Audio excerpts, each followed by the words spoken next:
Olá, meu nome é Luiz Pereira e é com prazer que eu venho aqui para trazer algumas informações, fazer algumas reflexões sobre mais uma aula da Escola de Aprendizes do Evangelho. A aula de hoje é a aula de número 29 e o tema é hostilidade no Sinédrio. A ideia aqui é que a gente possa entender o porquê que os grandes sábios, sacerdotes, autoridades da época de Jesus o tinham como inimigo. Eu vou então aqui compartilhar a apresentação para servir de referência para a nossa aula. Então, como eu falei, é a aula 29 com o tema hostilidade no Sinédrio. Mais à frente desse curso, vocês terão uma aula específica sobre Sinédrio, onde vai ser detalhado como o Sinédrio funcionava e qual é a relação de Jesus com o Sinédrio. Mas vamos fazer uma introdução hoje para que a gente possa contextualizar a dificuldade que Jesus tinha em cumprir a sua missão.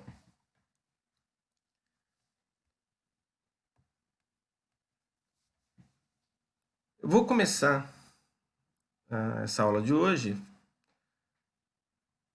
com uma questão. Nós somos discípulos de Jesus? Bem, para responder essa pergunta, primeiramente temos que entender o que é discípulo. Vocês já tiveram uma aula onde foi conversado sobre isso, né? As escolas rabínicas. Então, teoricamente, a gente sabe o que é discípulo. Discípulo é todo aquele que segue, ou pelo menos procura seguir, da melhor maneira possível, o modo de vida do seu mestre, seguindo os seus exemplos, colocando em prática seus ensinamentos. Isso posto, cabe então a pergunta: nós somos discípulos de Jesus? Isso é verdade? Nós somos mesmos? Bem, vamos tocar a aula e mais à frente a gente volta a essa questão, porque é muito importante que a gente tenha isso bem claro, se realmente estamos sendo discípulos de Jesus. Bem, falando um pouco do Sinédrio, que é uma espécie de STF da época, era um tribunal composto por sacerdotes e os principais intelectuais da época e que decidiam as coisas do povo judeu, tanto a nível religioso como a nível civil. Existiam vários tribunais, pelo menos nas cidades maiores, tanto da Judéia como da Galiléia. Existiam diversos tribunais menores. Isso vai ser detalhado mais à frente, como eu já falei, vai ter uma aula sobre o Tribunal Judaico. Mas esse que ficava em Jerusalém era o maior. E todos aqueles problemas que estavam focados na religião e que envolviam o povo judeu, quem decidia sobre isso era os sacerdotes. Era esse tribunal. E nesse grande tribunal, ele era composto por 71 membros. Vocês já tiveram as aulas sobre as seitas, então, só lembrando, a maioria então desses membros eram ou sacerdotes, a maioria deles saduceus, mas também tínhamos fariseus, tínhamos escribas, compondo esse STF da época. Ele tinha um presidente, que era o sumo sacerdote, na época de Jesus, Caifás. Nesse tribunal tinha uma polícia própria, que era controlada pelo Sinédrio, mas que tinha que obedecer às ordens dos comandantes romanos. Mas existia então um grupo de soldados que protegia o templo e que ao mesmo tempo servia ainda para prender ou trazer, pelo menos, a julgamento aqueles judeus que infringissem a Torá e as suas leis. O Talmud, na época de Jesus, estava começando a ser formado, ainda não existia, né, de maneira plena como existe hoje esse outro livro sagrado dos judeus. Esse tribunal podia então decretar prisões, tanto por motivos religiosos, como cívicos e como criminais. E a polícia era que cumpria, a polícia do tribunal que cumpria esses decretos. A pena era comum, eram chibatadas, mas o tribunal também podia fazer condenações à morte. Só que essas mortes tinham que ter a anuência do comandante romano. Ele não podia, o tribunal podia decretar a morte de algum judeu desde que houvesse a anuência do comandante romano, que foi o caso de Jesus. No caso de Jesus foi interessante, porque a condenação, a princípio, foi feita pelo Sinédrio. Então, a morte de Jesus deveria ter sido por apedrejamento, que era a morte padrão dos judeus. Quando eram os romanos que decretavam a morte era pela crucificação. O engraçado nessa história toda é que quem condenou Jesus foram os judeus, através do seu tribunal. Mas, de vez de ser por apedrejamento, foi por crucificação. Estranho, mas foi assim que aconteceu. Agora, por que o Sinédrio, né, esses sábios, esses doutores da lei, esses sacerdotes, perseguiam tanto Jesus? Porque Jesus criticava abertamente em suas palestras o modo de vida dos fariseus e saduceus, que viviam de maneira hipócrita. Cobravam uma vida rígida, até severa, de acordo com os 613 decretos ou leis da Torá, mais as 10 leis mosaicas, que eram leis duras, mas eles mesmos faziam a sua própria interpretação que, de certa forma, lhes trazia um benefício. E Jesus criticava por eles não serem verdadeiros em sua retórica, por não viverem o que professavam. Um outro problema é que Jesus cada vez mais atraía seguidores. Então, tinham verdadeiras multidões. Na própria Bíblia, chega a colocar 5.000 pessoas seguindo Jesus, seguindo as suas pregações, os seus ensinamentos, os seus milagres. Entendamos aí que, na nossa doutrina, milagre de fato não existe, ou seja, o algo extraordinário que não tem explicação porque nós não conhecemos a causa, mas o extraordinário sempre tem uma explicação. Pode nos surgir essa explicação, mas tem. Na nossa doutrina, então, os acontecimentos que envolvem curas, ou materializações, ou ah, outros fenômenos que a ciência humana não consegue explicar, na nossa doutrina nós encontramos explicações provenientes da interação dos espíritos desencarnados com os espíritos encarnados. Ao longo do curso, depois no curso de médiuns, isso vai ficar mais claro para vocês. Então, na nossa doutrina não existem milagres. Podem existir causas que não desconhecemos que produzem efeitos que nos parecem miraculosos, extraordinários, porque não vemos explicação. Mas a explicação existe. E várias delas nós já conhecemos através da nossa doutrina. Outro problema é que Jesus fazia uma interpretação totalmente nova da Torá, que trazia conceitos que batiam de frente com a questão da liderança proposta pelos fariseus e saduceus. Jesus falava de igualdade, Jesus falava de liberdade, Jesus falava de fraternidade.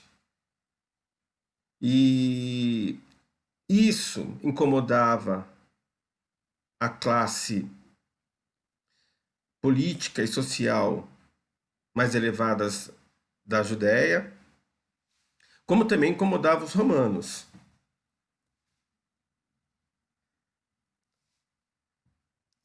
E essa interpretação incomodava, porque, de certa forma, tirava a renda das sinagogas e dos templos,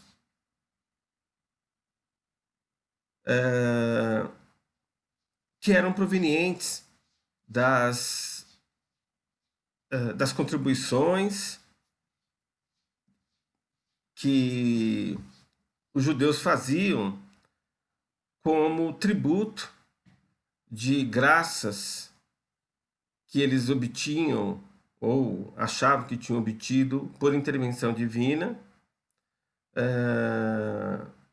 Os sacrifícios também de sangue, com a oferenda de pombos ou de animais maiores ao divino também eram questionadas por Jesus. E tudo isso, né, envolvia um grande comércio, cujo os titulares, os proprietários desses comércios, a maioria deles fariseus, não gostavam, porque, de certa forma, lhes tiravam essa renda.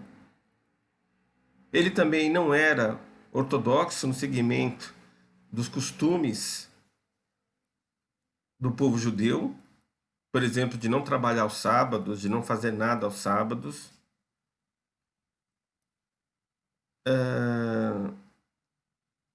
E ele questionava, então, não só as leis interpretadas pelos escribas e pelos fariseus, como também toda a liturgia judaica,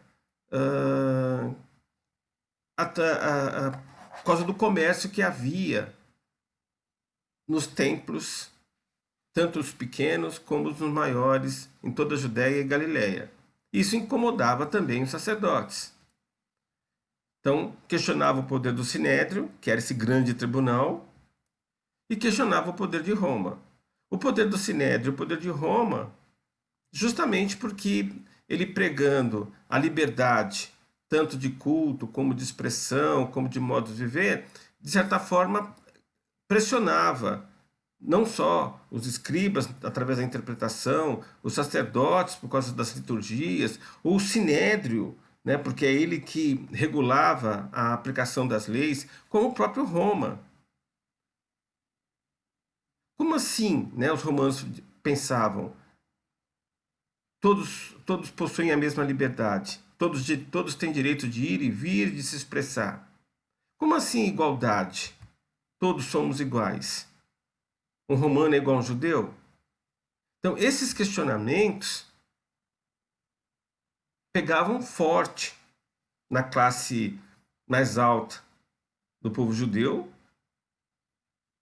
alcançando até o Sinédrio, como também a Roma, que os romanos não aceitavam ser igualados e que deveriam ser tratar como irmãos, como fráteres, um judeu.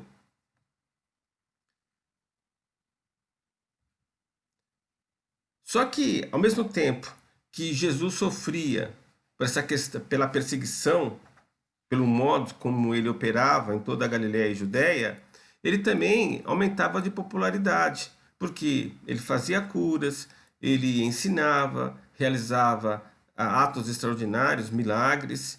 Então, como eu já coloquei, cada vez era maior o número de pessoas que o seguiam por todo as cidades que ele trilhava no cumprimento de sua missão.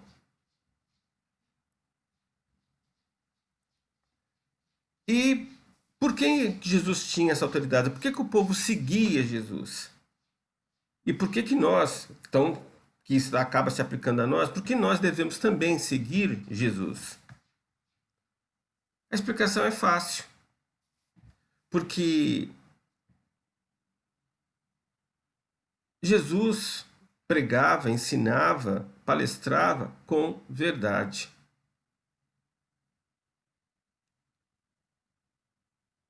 Ou seja, o seu modo de vida, os seus atos, as suas ações eram coerentes. Ele vivia de verdade o que professava. Aí cabe a pergunta: nós fazemos isso? É uma coisa que eu, agora vou falar no meu particular, procuro viver no meu dia a dia. Eu vivo de acordo com as aulas que eu ministro. Eu tenho essa consciência no meu dia a dia que eu preciso viver em verdade, que eu preciso ser verdadeiro, não só com o próximo que está à minha volta, mas comigo mesmo. E Jesus vivia com verdade. E isso irritava ainda mais os sacerdotes. Porque além dele ele questionar a aplicação das leis, a interpretação e a aplicação das leis da Torá, além dele criticar abertamente o modus de vida hipócrita dos fariseus e dos saduceus, ele vivia exatamente como falava.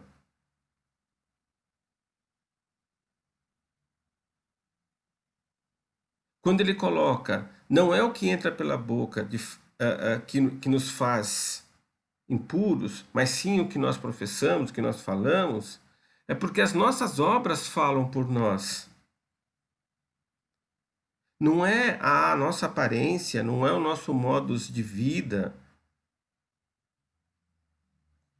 com luxo ou com pouco luxo, com muito bens materiais ou com poucos bens materiais, que mostra quem realmente somos. É o modo como vivemos. São as nossas obras, é o que nós falamos e o que nós fazemos, que nos torna pessoas realmente que se alinham aos ensinamentos de Jesus, às leis divinas. E interessante disso que é possível, sim, você viver em acordo com os ensinamentos e com os exemplos que Jesus nos deixou, sem bater de frente com a sociedade. Quando Jesus coloca dai a César o que é de César e a Deus o que é de Deus, ele está deixando bem claro isso, que nós podemos viver em sociedade Porque é possível fazer isso e, ao mesmo tempo, nos sintonizarmos com o divino. Não são tarefas excludentes. Eu posso me relacionar bem com o meu próximo, eu posso me relacionar bem com a matéria, e ao mesmo tempo eu posso, né, ter uma interação com o mundo espiritual, com o divino, de maneira equilibrada.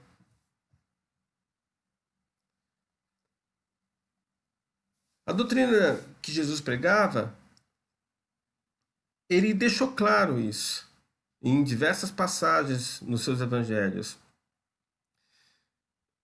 que não é os nossos atos ostensivos de adoração ao divino, de oferendas ao divino, que realmente nos conecta com o divino. Que não é necessário que nós tenhamos intermediários para nos conectarmos com a espiritualidade, com a boa espiritualidade, com o Pai Criador. Que não há necessidade de nós termos locais específicos para fazer essa conexão. E esse discurso batia de frente com os rabis, que era, vamos colocar assim, uma espécie de prefeito, delegado, sacerdote, juiz das cidades. Ele que controlava a sinagoga, ele que lia a Torá, e ele que decidia nas cidades menores tudo o que iria acontecer.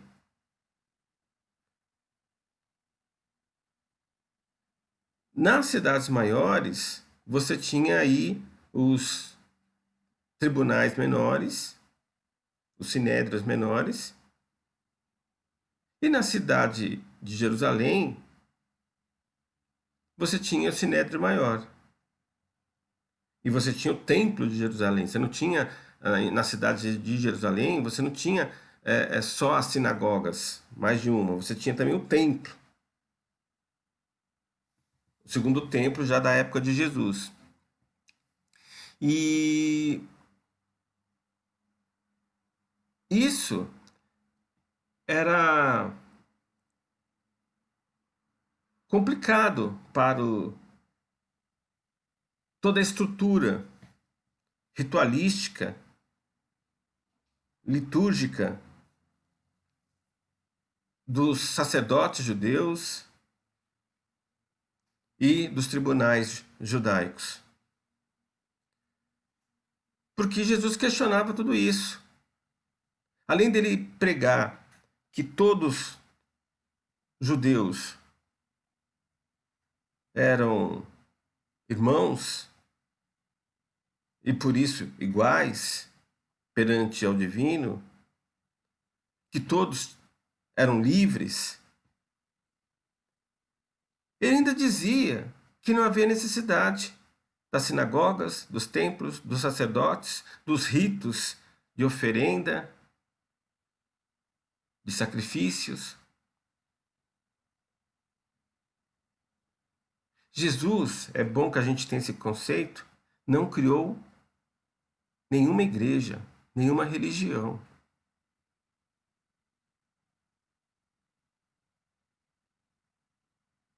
As religiões cristãs foram criadas pelo homem.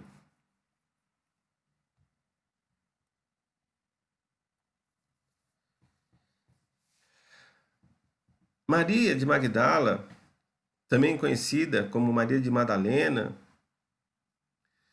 existem alguns estudiosos que dizem que a Maria de Magdala não é a mesma Maria de Madalena, que alguns questionam dizendo que a prostituta que lavou os pés de Jesus não era Maria de Madalena ou Maria de Magdala era outra pessoa.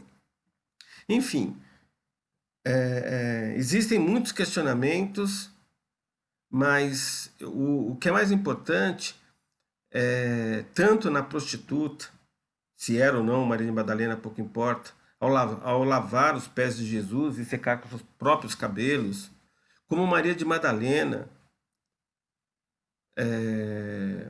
como discípula, seguidora de Jesus, o que fica claro é que nós podemos, independente de sexo, que espírito não tem sexo, nós estamos encarnados neste plano, e aí, por uma questão de experiência espírita, por questão de necessidade, nós encarnamos como homem ou como mulher, mas espírito não tem sexo. Então, independente do sexo, nós podemos ser discípulos de Jesus, porque Maria de Madalena ou Maria de Magdala foi um exemplo, uma prova que isso é possível. Quer dizer, mesmo com as dificuldades da época, porque na época de Jesus a mulher não tinha o status que hoje, né, de certa forma, tem de direitos iguais aos homens, na época não tinha. Mulher era um ser inferior, era tratado como um ser inferior. E mesmo assim, ela demonstrou humildade e determinação para seguir Jesus de maneira extremada. Então, existem na literatura a oficial, que está no Evangelho, fala muito pouco de Maria de Madalena. Praticamente cita, tem algumas linhas. Mas na literatura apócrifa, aquela que não é aceita como inspirada pela igreja, ah, tanto a católica como a ortodoxa, existem várias outras referências a Maria de Madalena. Existe inclusive o Evangelho de Maria de Madalena. E lá fica, nesses livros, você consegue isso na internet, esses PDFs, fica claro que Maria de Madalena era uma mulher culta, mas que era humilde. E que, ao conhecer Jesus, deixou toda a vida, a riqueza material que ela tinha, para seguir os exemplos e os ensinamentos de Jesus. Então, a pergunta é: nós seríamos capazes de deixar para um segundo plano os nossos prazeres existenciais da carne para seguir e viver de acordo com os ensinamentos de Jesus?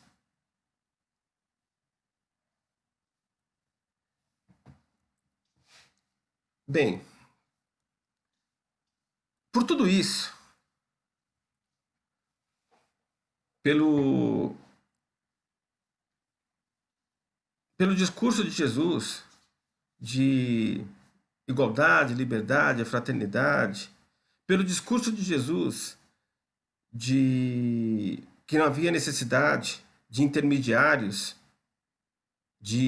para se conectar com o Pai, que não havia necessidade de locais especiais para cultuar o Pai, que e pela a grande quantidade de seguidores que o seguiam por causa dos seus ensinamentos, por causa das suas curas, eles, os delegados do Sinédrio, né, os chefes da polícia, receberam a tarefa do Sinédrio de tentar levantar então acusações que pudessem ser materializadas para poder, de alguma forma, dar fim a Jesus. Então, no último ano de ministério de Jesus, ele foi seguido por diversos delegados do Sinédrio e testado para ver se ele, de alguma forma, entrava em contradição com as leis da Torá. porque assim eles poderiam levantar acusações com testemunhas para conseguir, de alguma forma, acabar com os problemas que Jesus estava trazendo, tanto para as autoridades judaicas, como para o sinédrio, como para os romanos. E esses delegados conseguiram, então, levantar 3 acusações com relação a Jesus. Que ele não respeitava o sábado, porque fazia curas, porque palestrava, ensinava aos sábados, porque eles, como judeu, não podia sentar-se à mesa para se alimentar junto com gentios, ou seja, pessoas que não fossem judaicas, que não professavam a fé judaica. Ele conversava, né, à mesa com prostitutas, com pessoas doentes, que para eles eram impuras, e também a questão de por que ele perdoava os pecados. Então questionavam que autoridade ele tinha para perdoar pecados. E essas acusações foram divulgadas por toda a Judéia, por toda a Galiléia, e isso fez com que os 70, os 500 discípulos que eram anunciados no Evangelho se afastasse. Então, na verdade, o número 12 discípulos que é colocado é mais um número simbólico, proveniente da cabala judaica, porque, na verdade, Jesus tinha muito mais seguidores, muito mais discípulos.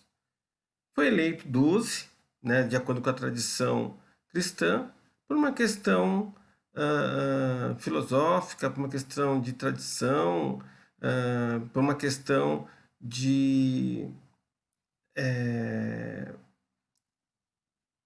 de fé, né, de crença nos valores que eles herdaram da civilização babilônica, cuja base numérica era 12, não a base decimal. Mas enfim, isso pouco importa. O que importa é que esses delegados conseguiram levantar essas 3 acusações com testemunhas, que eles estavam em mais de um, e foi divulgado que Jesus era então um, uma pessoa que estava contra a Torá e que por isso os seus seguidores, aquelas pessoas que estavam com eles, também acabavam se tornando cúmplices. Isso acabou, então, afastando, né, quase que a totalidade de seus seguidores. Só ficaram aquelas pessoas que realmente acreditavam, né, naquilo que Jesus colocava, independente dos riscos envolvidos. Ou seja, as pessoas só ficaram com Jesus, as pessoas que tinham fé, que acreditavam que aquilo que ele colocava nos seus ensinamentos, a forma de vida que ele levava, era a forma que devia ser seguida por todos. Aí vem a pergunta: será que teríamos a mesma ação que esses discípulos tiveram? Será que, mesmo na adversidade, nós continuaríamos seguindo os ensinamentos, os exemplos de Jesus? Porque é fato, está na Bíblia, nos Evangelhos, houve pessoas que, mesmo com as acusações formais feitas pelo Sinédrio, através dos seus delegados, continuaram com Jesus até a sua prisão final. Bem, então de novo volta a pergunta: nós somos discípulos de Jesus? Bem, as condições necessárias eu estou colocando aí no slide. Nós somos coerentes? Nós vivemos de acordo com o que Jesus nos ensinou, nos exemplificou? Nós temos essa consciência que precisamos viver em verdade, com verdade? Eu me questiono sobre isso todos os dias. Infelizmente, várias vezes eu me pego me comportando de maneira inadequada. Mas tudo bem. Continuo me esforçando para viver em verdade. Porque à medida que eu vou me esforçando, eu vou me aproximando cada vez mais da verdade, de viver em verdade. Humildade. Por mais consciência que tivermos do divino, por mais conhecimento que tivermos da nossa doutrina, por mais coisa que tenhamos a nível material, nós somos humildes, nós controlamos o nosso orgulho e nossa vaidade. E nós precisamos, né, cultivar o orgulho, nós precisamos cultivar a vaidade. Porque isso é nos amar, é amor próprio. O problema é quando nos amamos demais a ponto de nos acharmos de certa forma melhor que os outros em alguma coisa. Aí esse orgulho é ruim. O ruim é quando nos amamos de menos, aí somos vaidosos demais, porque buscamos a atenção dos outros quando fazemos uma academia, quando compramos uma roupa, quando fazemos uma cirurgia. Não é por nós. Nós fazemos para chamar a atenção dos outros. Não está errado cuidar do nosso templo de manifestação, dessa máquina biológica, para manter ela aciada, manter ela com bom desempenho físico. É o nosso instrumento de manifestação como espíritos. O ruim é quando nós começamos a buscar a atenção do outro para compensar o amor que nos falta. Então nós precisamos sim ser humildes. Esse é o segredo. Para manter a humildade e o orgulho sob controle. Fé. Nós acreditamos realmente nos ensinamentos de Jesus, nas leis divinas. Nos entregamos com verdade a essas leis. Confiamos na providência e aceitamos a justiça divina. Renúncia. Nós temos o conceito que nós não temos nada de material, que nós viemos ao mundo sem nenhum bem material e que retornaremos ao mundo espiritual desencarnados sem nada, que nós detemos matéria, mas não temos a matéria, nós temos essa consciência. Isso não significa que não podemos ter bens materiais, isso não significa que não podemos ter vínculos com outros espíritos encarnados, significa que nós não podemos ter âncoras, de tal forma que a nossa felicidade dependa em ter um carro, em ter uma casa, em ter aquela pessoa junto a nós.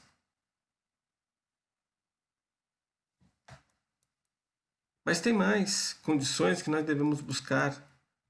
Nós somos fraternos, nós enxergamos o nosso próximo como nosso irmão, independente de status social, de grau de instrução, de quantidade de bens. Nós temos essa consciência que todos somos irmãos porque temos o mesmo Pai. Nós exercemos a nossa vontade,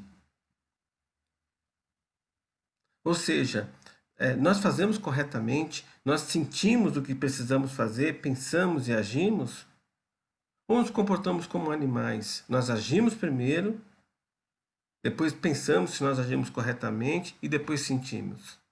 É melhor sentir primeiro, agir e não reagir.